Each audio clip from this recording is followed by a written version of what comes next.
Alright, welcome back everybody to Black Cuan. Terima kasih ya telah mengupdate berita kripto dari channel ini. Di kesempatan kali ini saya ada headline yang menarik di sini teman-teman. Saya bacakan langsung ya.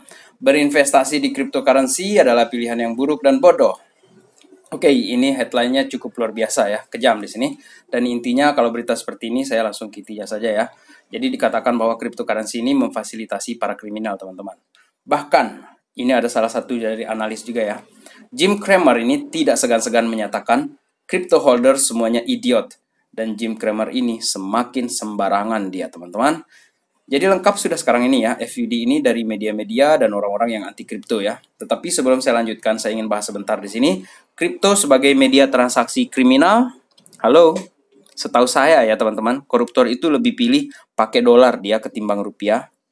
Dana bansos COVID juga kemarin itu yang dikorupsi itu kan tidak di dalam bentuk kripto. Halo, uang kartel yang diselundupkan lewat pesawat-pesawat itu kan dengan karung-karung besar itu juga dalam bentuk dolar teman-teman. Dan holders kripto ini dikatakan idiot. Buset ya, si Jim Cramer ini belum minum obat nih, mungkin dia ini ya. Oke, ini akan kita bahas selanjutnya. Dan beberapa info lainnya yang sudah saya rangkum di sini teman-teman. Tentang Bitcoin drop ke 10K, kemudian ketegangan Cina Amerika, inflasi, koin meme Shiba Inu. Ini jangan dilewatkan ya untuk Shiba Inu ini. Dan outlook untuk Bitcoin yang positif ke depannya teman-teman.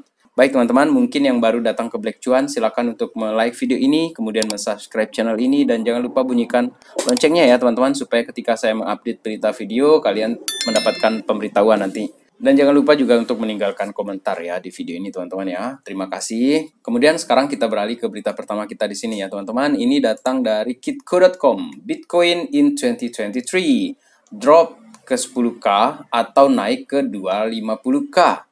Jadi apakah dia akan turun ke 10.000 atau dia naik sampai 250.000 dolar ya? Menurut saya di sini untuk 250.000 dolarnya ini agak berat ya teman-teman ya, karena di 2023 ini kan masih belum ada katalis yang benar-benar jelas ya untuk pergerakan harga Bitcoin. Kita tahu makroekonomi itu kan masih jelek sekarang ini. Tetapi kemungkinan turun ke 10K itu ada possibility. Tidak bermaksud menakut-nakuti di sini teman-teman ya. Meskipun sekarang ini orang sudah mulai positif ya mengenai market ini, oh akan naik, akan bagus ke depannya di 2023. Saya senang juga kalau dia memang akan naik seperti itu teman-teman. Saya ikut senang juga dengan kalian ya. Tetapi teman-teman, kewaspadaan itu adalah wajib untuk kita miliki selama kita berinvestasi di sini teman-teman ya. Jadi saya tidak hanya bagian senang-senangnya saja di sini ya. Karena untuk Bitcoin kalau dia bisa mempertahankan ini posisi yang sekarang, kemungkinan dia akan tembus ke 17, 18, bahkan 20K ya. Tetapi kalau seandainya di level 16.800-an ini ya, dia tidak bisa menahan di sini, maka kemungkinan dia akan visit ke area 15.000 dolar ya. Dan mengenai Bitcoin yang akan ke 250K tadi yang saya katakan agak tidak mungkin ya. Bukan tidak mungkin, tetapi agak ya. Karena makroekonomi kita ini kan masih belum baik-baik saja teman-teman ya. Jadi untuk sekarang ini dari Amerika sendiri itu sekarang sedang bermasalah ya. Jadi Amerika itu seperti babi gemuk sekarang ini. Karena dua partai politik di Amerika Serikat ini, yakni Republik dan Demokrat itu keduanya itu horrible ya. Sama-sama buruk teman-teman. Dan lebih dari 2 triliun itu defisit ya di tahun 2023. Ini 2 triliun dolar teman-teman, ini bukan rupiah ya. Kemudian 34 triliun national debt by end of 2023. Dan Amerika itu nih digambarkan seperti babi gemuk di sini. Kemudian kita nih rakyat ini berada di pantatnya dia nih. Warga Amerika maksud saya di sini. Kemudian dia ini dibawa oleh dua orang di sini ya. Ya, ini mungkin representasi dari partai politik mereka di sana, Demokrat ataupun Republik ya. Tetapi ada yang saya highlight di sini nih, komen dari si Elon Musk ya. Damn, dia bilang seperti itu ya teman-teman ya. Ini negaranya dia ini. Mungkin dia juga ikut frustasi juga ya melihat negaranya dia tidak baik-baik saja sekarang ini. Kemudian berkaitan dengan Bitcoin lagi teman-teman, mengenai harganya dia yang belum mau naik-naik ini ya.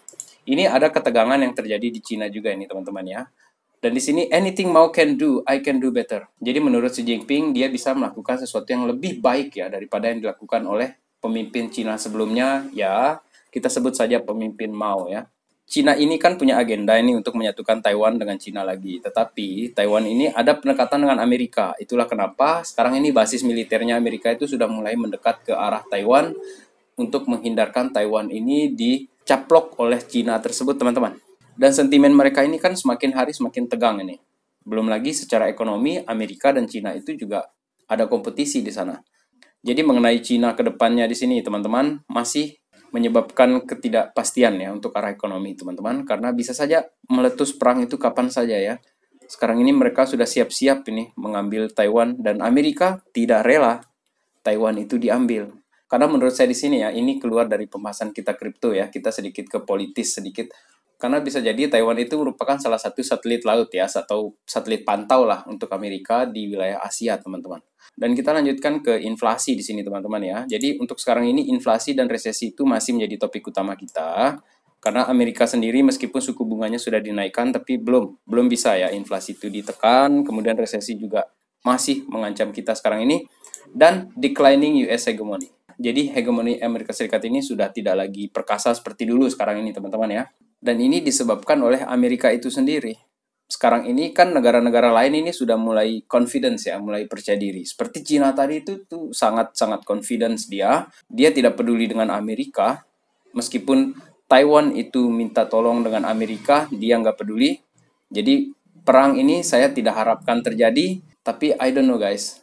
Sesuatu bisa saja terjadi di luar ekspektasi kita ya. Dan menurut Zero Hedge di sini teman-teman, untuk wilayah Asia ini akan sedikit confidence dan resilience dia mengenai krisis ataupun resesi yang akan datang.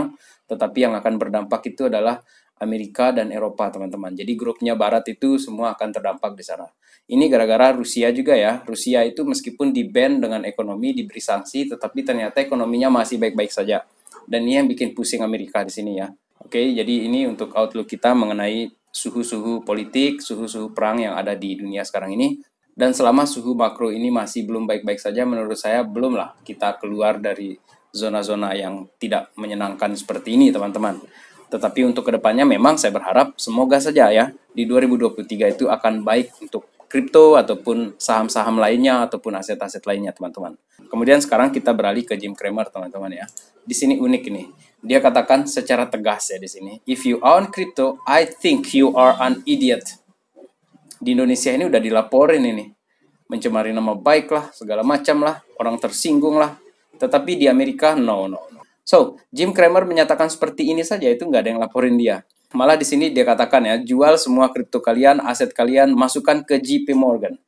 Oke, dia ini sepertinya sudah dapat bisikan dari Om Jamie Dimon ya. Suruh mereka pindahkan asetnya ke bank aja katanya dia. Tetapi teman-teman, bagaimana jika terjadi bank run atau bank crash? Orang-orang tarik uang. Dan kita masukin uang ke bank, kemudian orang-orang yang investor sebelumnya tarik uang dari bank. Nganga kita, nangis kita di sini teman-teman. Bahkan lebih spesifik lagi, Jim Cramer menyatakan, Jim Cramer says, orang yang hold Litecoin itu idiot. Apalagi nih idiot ini.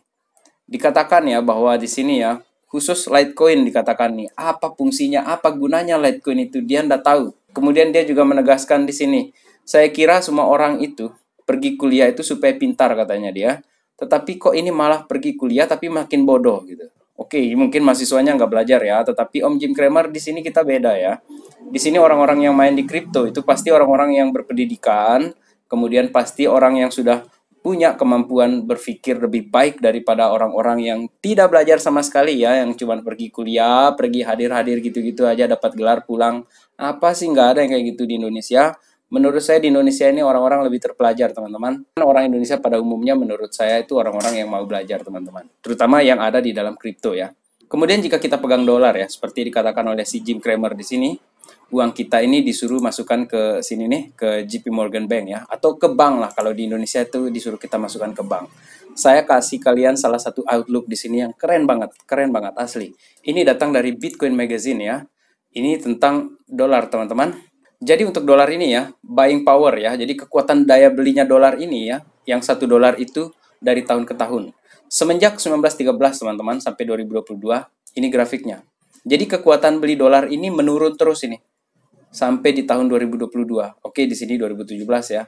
Tetapi semenjak The Fed ini dibentuk pada 109 tahun yang lalu, dolar ini sudah tumbang, sudah turun kekuatannya, teman-teman. Jangan tanya lagi rupiah malah sudah hancur lebur dia. Parah rupiah itu, teman-teman. Maka kita sebenarnya memang butuh ya manajemen keuangan di pemerintahan kita itu supaya lebih kuat. Entah bagaimana kenapa kita bisa kalah terus gitu kan. Kita kalah jauh sama Singapura yang mengalami apresiasi. Kita ini terus saja mengalami depresiasi, teman-teman. Dan ini saya perhatikan di sini ya. Inilah bagaimana kita mengalami depresiasi. Nilai tukar rupiah terhadap dolar Amerika Serikat 1980 sampai 2000. Oke, nanti saya akan kasih di 2022-nya. Tetapi jika kita perhatikan di sini bagaimana kita mengalami depresiasi yang luar biasa ya, buruk ya. Saya tidak tahu bagaimana mungkin ya pemerintah ini mengurus kita ya di sini orang Indonesia. Kasihan juga kan kalau dia terus mengalami depresiasi. Di sini kan kalau di tahun 1980 ya, harga 1 dolar itu teman-teman ya, 1980 nih Desember, Rp626 per 1 dolar teman-teman. Kemudian krisis moneter di 98. 98 lagi. Ini yang pertama itu naik 14.800, kemudian di sini 16.800 rupiah teman-teman per 1 dolar. Bayangkan dia naik ya, ini dari 626 rupiah per 1 dolar, itu dia mengalami depresiasi sampai 16.800. Kemudian di tahun 2000 dia bisa berada di Desember di sini ya, 9.725 dolar.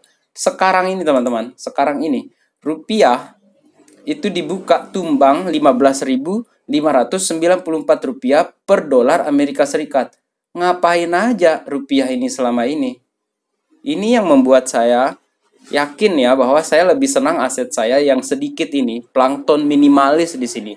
Kecil sekali uang saya teman-teman, tetapi saya lebih senang uang saya itu berada di kripto, emas, ataupun aset-aset lainnya. Saham seperti itulah. Karena kalau kita pegang rupiah, ya ini yang terjadi. Ini yang terjadi, depresiasi. Susah kita mau pegang rupiah kalau begini caranya kan. Dan kalau dia seperti Singapura ya, yang mengalami apresiasi, mau saya pegang rupiah. Atau seperti dolar lah minimal ya. Ini kan lumayan lama, ini ada 109 tahun teman-teman. Dan tetap sekarang ini masih menjadi acuan bagi negara-negara lain ya untuk mata uangnya si dolar ini teman-teman. Tetapi rupiah teman-teman lihat di sini, parah banget di sini kita. 15.594 per 1 dolar, ini sudah parah sekali ini. Semoga kedepannya ini bisa lebih bagus lah Indonesia ini mengurus ya, mengurus uangnya sendiri ataupun mengurus rakyatnya di sini teman-teman, supaya kita tidak terombang-ambing nih. Bayangkan kalau kita punya uang 10 juta di 10 tahun yang kemarin, sekarang ini sudah turun kekuatan beli kita. Kemudian sekarang ini kita ke Binance teman-teman. Binance ini diserang terus ya sama FUD. Tetapi dari 98 trade ya di sini, saya merangkum aja di sini yang penting-penting ya. Selebihnya itu adalah teknis teman-teman, tetapi yang saya highlight di sini yang paling penting adalah yang poin nomor 4 dia di sini. Ada media-media yang mengeluarkan FUD itu, beberapa di antaranya itu betul-betul media yang dimiliki oleh para kompetitornya Binance teman-teman. Jadi inilah yang terjadi ini pasar kripto kita teman-teman, mereka berkompetisi dan kita di sini harus pandai-pandai melihat di mana kita menaruh aset kita teman-teman. Kita mau taruh aset kita di exchange yang baru, yang di backup oleh media, atau kita mau menaruh aset kita di exchange yang benar-benar kuat, yang dia tidak butuh media untuk membantu dia, memblow up dia, tetapi dia memberi kepercayaan kepada investornya itu melalui reputasinya dia, teman-teman. Dan menurut saya di sini bukan saya membela Binance habis-habisan ya, tetapi ya kita riset sendiri sajalah. Dan ini berdasarkan pengalaman pribadi saya. Binance itu masih bagus kok menurut saya. Kemudian sekarang ini teman-teman ini mengenai Shiba Inu. Jadi ini koin memes yang sejuta umat juga ya, seperti Dogecoin. Bisakah Shiba Inu naik sampai 0,1 dolar? Menurut saya bisa. Tetapi ini memang butuh waktu, kemudian burns-nya juga harus gila-gilaan. Dan di sini mengenai beritanya dia itu karena ada launch Shibarium ya. Dan apakah gara-gara Shibarium ini akan membawa Shiba Inu ke 1 dolar? 0,1 dolar ya. Jadi untuk Shibarium ini sudah masuk ke beta testing. Dan memang ya, Shibarium ini tertunda teman-teman. Jadi layer 2 ini berada di atas jaringannya Ethereum dia nih nanti ya. Kemudian blockchain-nya dia ini akan membantu Shiba itu untuk memproses transaksi yang lebih cepat. Meskipun kita tahu ya, kalau di layer 2 itu tetap finalisasinya itu di jaringan utama di Ethereum teman-teman. Tetapi kalau Shibarium ini terjadi teman-teman ya, Shiba ini akan membuat transaksi lebih murah, kemudian bisa mengadaptasi NFT ya atau Metaverse, atau bisa juga memfasilitasi game-game NFT yang akan dikeluarkan oleh Shiba ini nanti teman-teman. Tetapi kalaupun kita punya Shiba di sini teman-teman ya, kita juga tetap harus waspada, hati-hati karena banyak paus di Shiba ini teman-teman. Beda dia dengan Cardano ya. Tetapi bukan alasan juga sih untuk saya menjelek-jelekan Shiba di sini ya. Kan ini untuk bagian dari kewaspadaan saja. Kalau misalnya dia naik Shiba ini berlipat-lipat, ya silakan aja ambil profit langsung cepat-cepat gitu kan. Sebelum si pausnya itu jual duluan. Dan ada update terbaru ini untuk Shiba ya teman-teman ya. Di sini Binance itu akan boost Shiba Inu Holdingsnya dia sampai 76 juta dolar teman-teman. Jadi di sini Shiba ini di hold oleh Binance ya sebagai aset mereka itu dan akan dinaikkan sampai 76 juta dolar. Teman-teman, Shiba ini memang meme teman-teman, tetapi banyak di hold oleh exchange-exchange dia ini. Termasuk Binance di sini kan. Jadi untuk Shiba Army menurut saya kita be strong saja ya. Saya tetap hold Shiba saya juga. Dan menurut saya kedepannya semoga bisa Shiba ini melewati all time high-nya teman-teman. Karena kalau dia lewati all time high-nya, waduh luar biasa ya profit kita nanti di 2024 atau 2025. Oke, this is not financial advice dan ini juga bukan tentang saya berbagi hopium di sini teman-teman. Jadi saya tidak sekedar menghayal-hayal di sini. Ini hanya spekulasi kita ke depan ya. Dan semoga ini bisa terjadi. Kalaupun tidak bisa terjadi, ya kalau dia ikut naik-naik di bull run situ ya itu sudah cukup lah untuk kenaikan harga nanti di sana teman-teman ya. Kemudian sekarang ini yang terakhir kita bahas mengenai outlook Bitcoin ya. Di sini ada salah satu yang menarik ini datang dari Peter Schiff ya. Jangan pernah berpikir mau beli Bitcoin di harga 3.800 karena bisa saja dia turun 80% dan setelah turun 80% turun lagi 80%.